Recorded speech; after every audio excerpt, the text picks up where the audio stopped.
Hello friends, welcome back to my channel Ramesh study point. तो दोस्तों, इससे पहले के वीडियो में हमने देखा कि उत्तर वैदिक काल के अंतिम दौर में एक साथ में कई घटनाएं घट रही थी, जैसे कि धार्मिक आंदोलन हो रहे थे, ठीक, सामाजिक दुर्व्यवस्था के खिलाफ जो है नए संप्रदायों का उदय हो रहा था, नगरीकरण हो रहा था। ठीक, तो नगरीकरण हो रहा था यानी कि समाज का विकास हो रहा था। तो इसी क्रम में आज देखिए हम लोग आज इसी क्रम में वीडियो को लेकर के चलते हैं।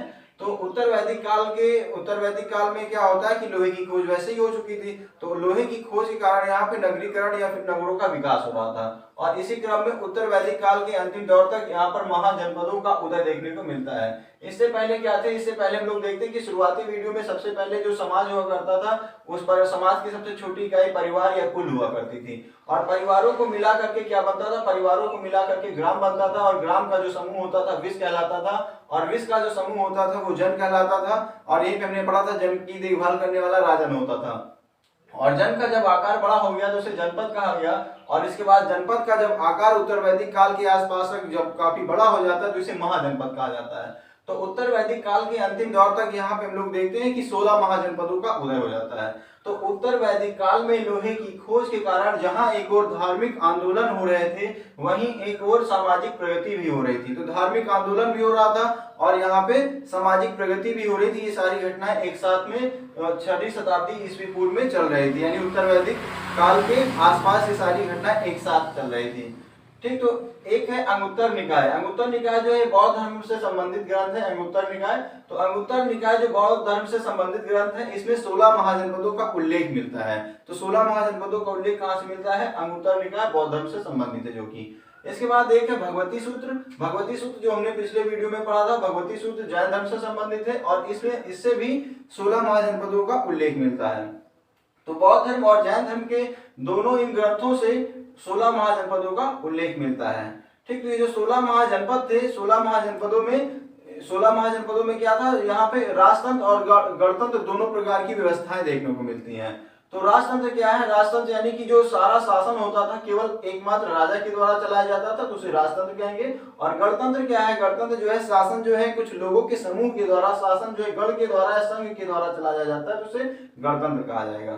तो 16 महाजनपद जो देखने को मिलेंगे, 16 महाजनपदों में कुछ महाजनपदों में राजतंत्र व्यवस्था चल रही थी और कुछ में गणतंत्र व्यवस्था चल रही थी, यानी दोनों प्रकार के शासन जो है ये हमको 16 महाजनपदों में देखने को मिलते हैं। अच्छा, जो 16 महाजनपद थे, इन 16 महाजनपदों में जो सबसे शक्तिशाली महाजनपद था वो था मगध। तो 16 महाजनपदों में सबसे शक्तिशाली जो जनपद था वो कौन सा था, मगध था। ठीक, इसके बाद है एक महाजनपदों में से था एक वज्जी संघ था। तो इन 16 वज्जी संघ जो था, वज्जी संघ 8 जनपदों को मिलाकर के बनाया गया था। वज्जी संघ जो था ये 8 जनपदों को मिलाकर के बनाया गया था और इन 8 जनपदों में से एक जनपद था लिच्छवी। ठीक, तो वज्जी संघ जो 8 जनपदों को मिलाकर के बनाया गया था और इन जनपदों में से एक जनपद था लिच्छवी। और इस लिच्छवी की जो राजधानी थी वो क्या थी, वैशाली थी। इस लिच्छवी की राजधानी वैशाली थी और ये सबसे पहले गणतंत्र राज्य था। तो वज्जी संघ जो जनपद था, वज्जी संघ महाजनपद जो था, ये सबसे पहले गणतंत्र राज्य था। तो सबसे पहला गणतंत्र जो महासंघ था, सबसे पहले गणतंत्र महासंघ जो था वो कौन सा था, वज्जी संघ था। इसी प्रकार एक महाजनपद था मल्ल। तो मल्ल का जो कुशीनगर है, गणतंत्र हुआ करता था, तो मल्ल का जो कुशीनगर है, मल्ल महाजनपद का एक क्षेत्र था कुशीनगर। और कुशीनगर में ही मृत्यु हुई थी किसकी, गौतम बुद्ध की। ठीक, तो मल्ल का जो कुशीनगर है, ये कुशीनगर जो है ये भी गणतंत्र हुआ करता था। ठीक है, तो इसके बाद आइए हम लोग चलते हैं 16 महाजनपद जो है, 16 महाजनपदों के बारे में हम लोग थोड़ा सा देखते हैं कि इन महाजनपदों के क्या नाम थे, इनकी राजधानियां क्या हुआ करती थी और इनकी वर्तमान में स्थिति कहां पर है, वर्तमान में कहां पर मिलेंगे।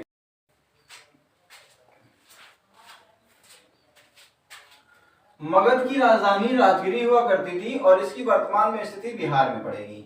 इसके बाद दूसरा महाजनपद जो है वो अंग है। अंग की राजधानी चंपा में थी। ठीक, अंग की राजधानी चंपा थी और इसकी वर्तमान स्थिति बिहार में। तीसरा महाजनपद जो था वो वज्जी संघ था और वज्जी संघ की राजधानी वैशाली थी और इसकी वर्तमान स्थिति बिहार में पड़ेगी। इस तरह से 3 महाजनपद जो थे ये बिहार में थे, मगध, अंग, वज्जी संघ। ये तीनों महाजनपद कहाँ पड़ते थे, बिहार में पड़ते थे। इसके बाद में आगे देखते हैं, चौथा जो महाजनपद था वो काशी था। चौथा महाजनपद काशी था और इस काशी की जो राजधानी थी वाराणसी थी और ये कहां पे पड़ेगा, उत्तर प्रदेश में पड़ेगा। तो काशी काशी महाजनपद की राजधानी वाराणसी और इसकी वर्तमान में स्थिति उत्तर प्रदेश में है। इसके बाद पांचवा महाजनपद जो था कोसल था। तो कोसल महाजनपद की जो राजधानी थी वो श्रावस्ती या फिर साकेत थी। कोसल महाजनपद की राजधानी श्रावस्ती या फिर साकेत और इसकी वर्तमान में स्थिति उत्तर प्रदेश के फैजाबाद में है। तो कोसल की वर्तमान में स्थिति उत्तर प्रदेश के फैजाबाद में है। इसकी राजधानी क्या थी? श्रावस्ती साकेत। ठीक, इसके बाद अगला है मल्ल महाजनपद। मल्ल महाजनपद की जो राजधानी थी वो कुशीनगर थी। मल्ल महाजनपद की राजधानी कुशीनगर थी और ये कहाँ पड़ेगा? तो ये आज वर्तमान में इसकी जो स्थिति है वो देवरिया उत्तर प्रदेश में पड़ेगी। देवरिया उत्तर प्रदेश। इसके बाद में जो अगला जनपद है वो है वत्स। ठीक, वत्स जनपद की राजधानी कौशाम्बी थी और ये कहाँ पड़ेगा? ये प्रयाग उत्तर प्रदेश में पड़ेगा। ठीक, तो वत्स की राजधानी कौशाम्बी थी और ये उत्तर प्रदेश प्रयाग में पड़ेगा। इसके बाद कुरु महाजनपद था। कुरु महाजनपद की जो राजधानी थी वो इंद्रप्रस्थ थी। कुरु महाजनपद की राजधानी इंद्रप्रस्थ थी और इसकी वर्तमान में स्थिति हस्तिनापुर मेरठ उत्तर प्रदेश में है। हस्तिनापुर के पास में था ये। ठीक, कुरु और मेरठ में पड़ेगा, मेरठ उत्तर प्रदेश में पड़ेगा। तो कुरु की जो राजधानी थी वो इंद्रप्रस्थ थी, वर्तमान में स्थिति हस्तिनापुर मेरठ उत्तर प्रदेश में।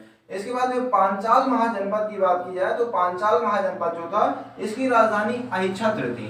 पांचाल महाजनपद की राजधानी अहिच्छत्र थी और इसकी वर्तमान में स्थिति कहाँ पर है? उत्तर प्रदेश के अंदर में। तो पांचाल जो महाजनपद है ये अहिच्छत्र इसकी राजधानी थी और उत्तर प्रदेश में इसकी स्थिति है। फिर इसके बाद अगला है महाजनपद सूरसेन।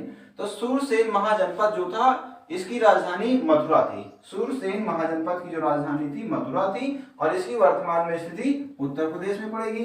इसके बाद है चेदी महाजनपद। चेदी महाजनपद जो था इसकी राजधानी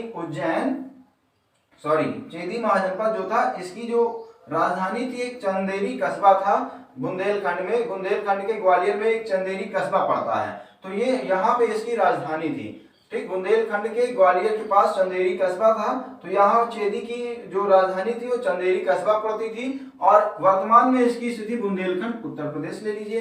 ठीक, तो ये हमारे 8 महाजनपद उत्तर प्रदेश के थे। कौन कौन से महाजनपद? ये हम 8 को पहले 3 को याद करेंगे बिहार वाले, उसके बाद फिर 8 को याद करेंगे उत्तर प्रदेश के। तो काशी जो था जिसकी राजधानी वाराणसी थी। ठीक, कोसल जिसकी राजधानी श्रावस्ती या साकेत थी। मल्ल जिसकी राजधानी कुशीनगर थी। वत्स जिसकी राजधानी क्या थी? कौशाम्बी थी। और कुरु जिसकी राजधानी इंद्रप्रस्थ थी। पांचाल जिसकी राजधानी अहिच्छत्र थी और सूरसेन कुरु की राजधानी इंद्रप्रस्थ थी। पांचाल की राजधानी अहिच्छत्र थी। सूरसेन की राजधानी मथुरा थी और चेदी की राजधानी चंदेरी कस्बा ग्वालियर जो की स्थिति बुंदेलखंड उत्तर प्रदेश में पड़ेगी। तो ये 8 महाजनपद जो थे उत्तर प्रदेश के अंतर्गत थे और 3 महाजनपद जो थे बिहार के अंतर्गत थे। इसके आगे देखते हैं तो एक महाजनपद था अवंती। तो अवंती महाजनपद जो था उसकी राजधानी थी उज्जैन या महिष्मती। ठीक, तो अवंती महाजनपद की राजधानी उज्जैन या महिष्मती था और इसकी अवंती महाजनपद जो है इसकी वर्तमान में जो स्थिति है ये मध्य प्रदेश में पड़ेगी। ठीक, तो अवंती महाजनपद की राजधानी उज्जैन या महिष्मती था, इसकी वर्तमान में लोकेशन जो है स्थिति है मध्य प्रदेश में। इसके बाद जो अगला महाजनपद था वो मत्स्य महाजनपद था। मत्स्य महाजनपद की जो राजधानी है वो विराटनगर में थी। कहाँ पे थी? विराटनगर में। ठीक, और विराटनगर ये मत्स्य महाजनपद जो है इसकी स्थिति कहाँ पे पड़ेगी? राजस्थान जयपुर में पड़ेगी। तो मत्स्य महाजनपद की राजधानी विराटनगर और वर्तमान में स्थिति राजस्थान जयपुर में। इसके बाद अस्मक महाजनपद जो था, अस्मक महाजनपद की जो राजधानी थी वो पोतन या पोटली थी। अस्मक महाजनपद की राजधानी पोतन या पोटली थी और इसकी वर्तमान में स्थिति कहाँ पे पड़ेगी? आंध्र प्रदेश में पड़ेगी। इसके बाद एक महाजनपद था कंबोज। तो कंबोज महाजनपद की जो राजधानी थी वो राजपुर या फिर हाटक थी। ठीक, और गांधार महाजनपद जो था इसकी राजधानी तक्षशिला थी। तो कंबोज और गांधार जो है ये वर्तमान समय में भारत के बाहर हैं, ये पाकिस्तान के अंतर्गत आते हैं। तो हमारे भारत के बाहर के 2 महाजनपद जो है वो कंबोज और गांधार हैं। तो दोस्तों इस तरह से हमने 16 महाजनपदों के बारे में, इनकी राजधानियां और इसकी वर्तमान में स्थिति देखी। 16 महाजनपदों का कैसे उदय हुआ, इसके उदय के क्रम को देखा गया।